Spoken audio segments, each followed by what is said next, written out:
El Evangelio según San Marcos capítulo 7. La discusión sobre la tradición farisaica. Acudieron donde él los fariseos, así con algunos escribas venidos de Jerusalén, y al ver que algunos de sus discípulos comían con manos impuras, es decir, no lavadas.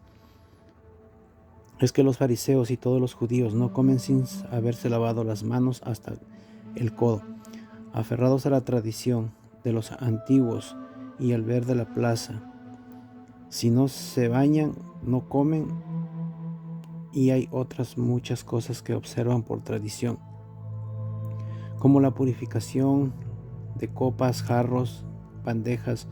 Los fariseos y escribas le preguntaron: ¿por qué tus discípulos no viven conforme a la tradición de los antepasados, si no comen con manos impuras? Él les respondió: bien profetizó Isaías de vosotros, hipócritas, según está escrito: este pueblo me honra con los labios, pero su corazón está lejos de mí. En vano me rindes culto, pues enseñas doctrinas que no son preceptos de hombres, que son preceptos de hombres. Dejando el precepto de Dios, os aferráis a la tradición de los hombres. Les decía también: que bien violas el mandamiento de Dios, para conservar vuestra tradición. Porque Moisés dijo: honra a tu padre y a tu madre, y el que maldiga a su padre y a su madre sea castigado con la muerte. Pero vosotros decís que si uno dice a su padre o a su madre: lo que de mí podrás recibir como ayuda, lo declaró corbán, es decir, ofrenda, y ya no le dejáis hacer nada por su padre y por su madre. Así con vuestra tradición os habéis transmitido, anuláis la palabra de Dios, y hacéis muchas cosas semejantes a estas. Doctrina sobre lo impuro y lo puro y lo impuro. Luego volvió a llamar a la gente y les dijo: oídme todos y entended. Nada hay fuera del hombre que, entrando él, pueda contaminarle. Lo que realmente contamina al hombre es lo que sale de él. Quien tenga oídos para oír, que oiga. Cuando dejó a la gente, entró a casa de sus discípulos. Le preguntaron sobre la parábola. Él les dijo: ¿con que también vosotros carecéis de inteligencia? ¿No comprendéis que todo lo que entra por fuera de la boca del hombre no puede contaminarle? Pues no entra en su corazón, sino en el vientre, y va a parar al excusado. Así declaraba puros todos los alimentos. Decía también: ¿qué realmente contamina al hombre? Es lo que sale de él, porque de dentro del corazón del hombre salen las intenciones malas: fornicaciones, robos, asesinatos, adulterios, avaricias, maldades, fraudes, libertinaje, envidia, injuria, insolencia, insensatez. Todas esas perversiones salen de dentro, que contaminan al hombre. Tercera parte: los viajes de Jesús fuera de Galilea. Curación de la hija de una sirofenicia. Jesús partió de allí y se fue a la región de Tiro. Entró en una casa y aún no quería que la gente lo supiese. No logró pasar inadvertido. Enseguida una mujer había oído hablar de él, cuya hija estaba poseída por el espíritu inmundo. Vino y se postró a sus pies. Esa mujer era griega, sirofenicia de nacimiento, que le rogaba que expulsara de su hija el demonio. Él le dijo: espera que primero se sacien los hijos, pues no está bien tomar el pan de los hijos y echárselo a los perritos. Pero ella respondió: sí, Señor, pero también los perritos comen bajo la mesa migajas de los niños. Entonces le dijo: por eso que acabas de decir, puedes irte, el demonio ha salido de tu hija. Y volvió a su casa, y encontró que la niña estaba echada en la cama y que el demonio se había ido. Curación de un tartamudo sordo. Se marchó a la región de Tiro y vino de nuevo por Sidón al mar de Galilea, atravesando la Decápolis. Le presentaron un sordo y además hablaba con dificultad, y le rogaron que lo expulsara, que él lo impusiera la mano sobre él. Jesús, apartándole de la gente a solas, le metió sus dedos en el oído. Con su saliva le tocó la lengua, y después levantó los ojos al cielo y dio un gemido, y le dijo: Efetá, que quiere decir ábrete. Se abrieron sus oídos, al instante se soltó la atadura de su lengua, que hablaba correctamente. Jesús le mandó que nadie se lo contara, pero cuanto más se lo prohibía, tanto más lo propagaban ellos. La gente quedó maravillada sobremanera y comentaba todo lo que había hecho bien. Hace oír a los sordos y hablar a los mudos. Capítulo 8. Segunda multiplicación de los panes. Por aquellos días, en la visita de la gran cantidad de la gente que volvió a reunirse, y no teniendo que comer, llamó a Jesús a sus discípulos y les dijo: Siento compasión de esa gente, porque hace ya 3 días que están aquí conmigo y no tienen nada que comer. Si los despidió en ayunas a sus casas, desfallecerán en el camino, y algunos de ellos que han venido desde lejos. Sus discípulos respondieron: ¿Cómo podría alguien saciar de pan a estos aquí en un lugar inhóspito? Jesús le respondió: ¿Cuántos panes tenéis? Ellos le respondieron: 7. Entonces mandó a la gente a recostarse en el suelo. Tomó Jesús los 7 panes y, dando gracias, los partió y se los fue dando a sus discípulos para que les sirvieran. Ellos les sirvieron a la gente. Tenían también unos pocos panecillos, y pronunciando la bendición sobre ellos, les mandó también que les los sirvieran. Comieron y se saciaron, y recogieron los trozos sobrantes, 7 espuertas. Fueron unos 4,000. Tras despedirlos, subió Jesús a la barca con sus discípulos y se fue a la región de Dalmanuta. Los fariseos piden un signo en el cielo. Aparecieron los fariseos y comenzaron a discutir con él, pidiéndole un signo del cielo, con el fin de ponerle en prueba. Dando un profundo gemido desde el infinito de su ser, dijo: Porque esta generación pide signos, os aseguro que no se dará a esta generación ningún signo. Y dejándolos embarcó de nuevo y se fue a la orilla opuesta. La levadura de los fariseos y Herodes.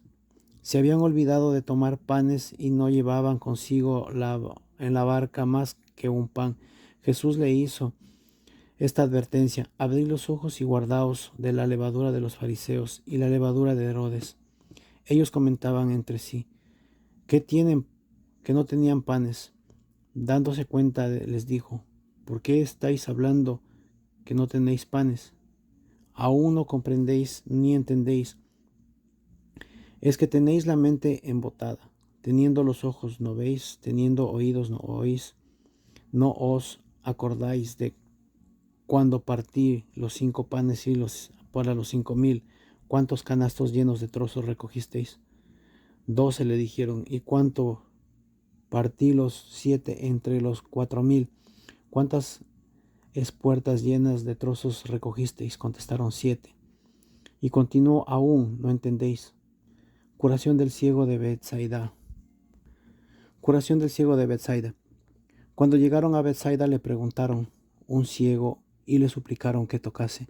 Tocando al ciego de la mano, lo sacó fuera del pueblo, y tras untarle saliva en los ojos, le impuso las manos y le preguntó: ¿ves algo?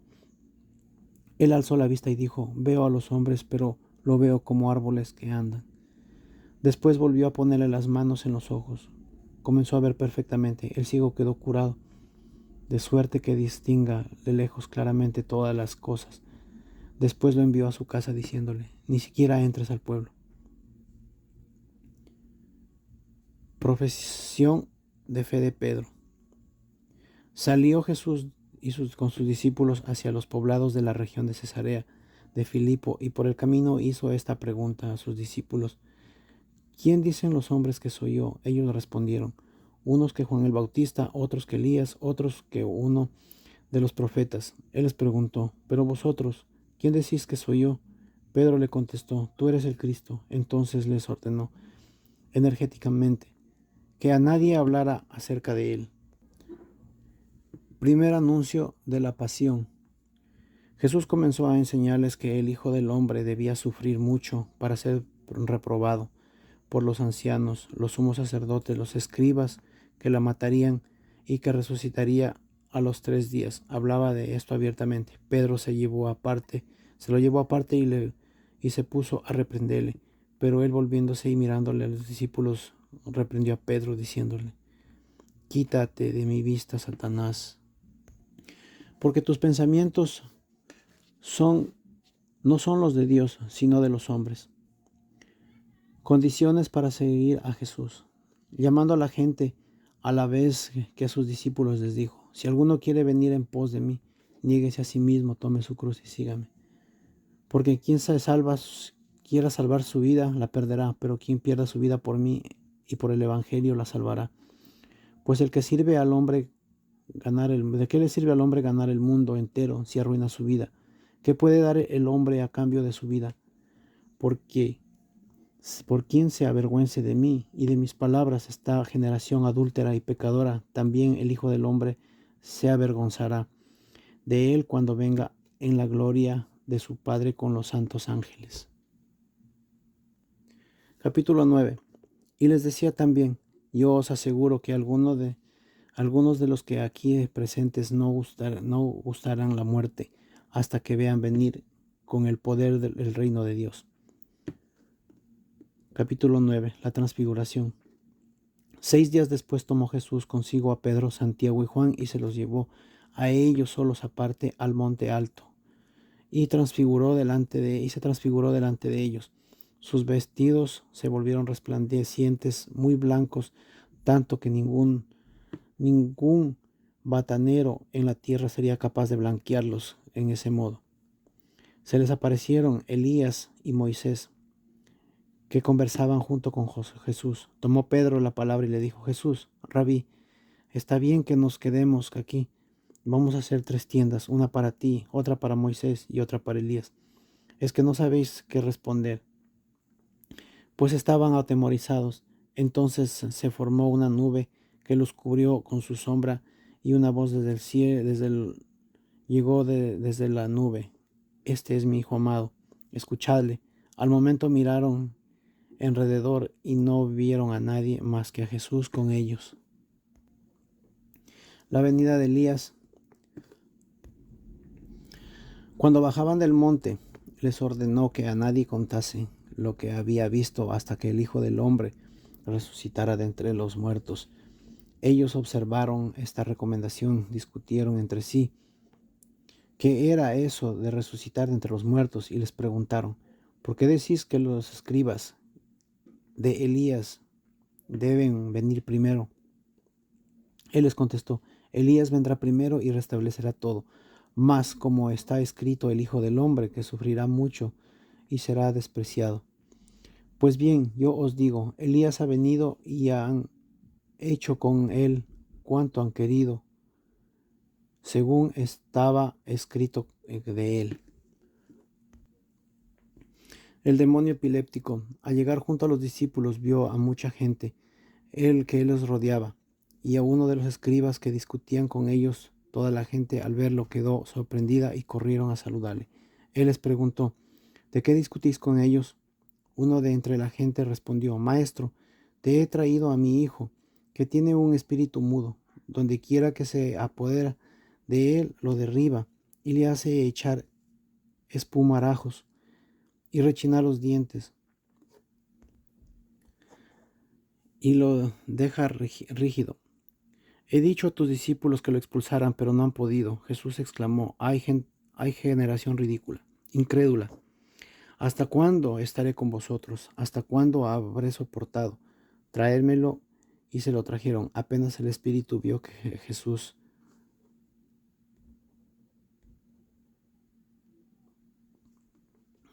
agitado violentamente al muchacho, y cayendo en tierra se revolcaba echando espumarajos. Entonces le preguntó a su padre: ¿cuánto tiempo hace que le viene sucediendo esto? Le respondió: desde niño muchas veces lo ha arrojado al fuego y al agua para acabar con él. Así que algo puedes ayudarnos. Compadécete de nosotros, Jesús le dijo. ¿Qué es eso si puedes? Todo lo es posible para quien cree. Al instante gritó al padre del muchacho. Creo, ayuda a mi poca fe. Viendo Jesús que se agolpaba la gente, increpó al espíritu inmundo, espíritu sordo y mudo, y yo te lo mando, sal de él, no entres más en él. Entonces el espíritu salió a gritos, agitándose con violencia. El muchacho quedó como muerto hasta el punto de que muchos comentaban que había fallecido. Pero Jesús, tomándoselo de la mano, lo levantó y él puso su pie en pie. Cuando Jesús entró a casa, le preguntaron en privado sus discípulos, ¿por qué nosotros no pudimos expulsarlo? Los respondió, esta clase con nada puede ser arrojada, si no es con oración. Segundo anuncio de la pasión. Salieron de allí y fueron caminando por Galacia. Él no quería que se supiera, porque iban enseñando a sus discípulos. Les decía, el Hijo del Hombre será entregado en manos de los hombres. Lo que mataron, más a los 3 días de haber muerto, resucitará. Pero ellos no entendían sus palabras y tenían miedo de preguntarle, ¿quién es el mayor? Llegaron a Cafarnaúm y a una vez en casa les preguntó, ¿de qué discutíais por el camino? Ellos callaron, pues por el camino habían discutido entre sí quién era el mayor. Entonces se sentó, llamó a los 12 y les dijo, si uno quiere ser el primero, que sea el último de todos y el servidor de todos. Y tomando un niño, le puso en medio de ellos y lo estrechó entre sus brazos y les dijo, el que acoja a un niño como este en mi nombre, a mí me acoge, y el que me acoge a mí, me acoge a mí, y si no, aquel que me ha enviado. Empleo del nombre de Jesús. Juan dijo, Maestro, hemos visto a uno que expulsaba demonios en tu nombre, pero como no viene como vosotros, hemos tratado de impedírselo. Pero Jesús le dijo, no se le impidáis, pues no hay nadie que obre un milagro invocando mi nombre y que luego sea capaz de hablar mal de mí. Pues el que no está contra nosotros, está por nosotros. Caridad con los discípulos. Todo aquel que os dé de beber un vaso de agua por el hecho de que sois de Cristo, os aseguro que no perderá su recompensa. El escándalo. Al que se escandalice a uno de estos pequeños que creen, le irá mejor si le pusieran al cuello una de esas piedras de molino que mueven los asnos y lo echan al mar. Si tu mano te es ocasión de tropiezo, córtatela. Más vale que estés manco en la vida que oír con las 2 manos a la ajena al fuego que no se apaga. Y si tu pie es ocasión de tropiezo, córtatelo. Más vale que entréis cojo en la vida que a ser arrojado a la gehenna con los pies. Y si tu ojo es ocasión de tropiezo, sácatelo. Más vale que entréis con un solo ojo en el reino de Dios, al ser arrojado con los 2 ojos a la gehenna, donde su gusano no muere y el fuego no se apaga, pues todos han de ser salados con fuego. Buena es la sal, mas si la sal se vuelve insípida, ¿con qué sazonaréis? Tened sal en vosotros, tened paz unos con otros.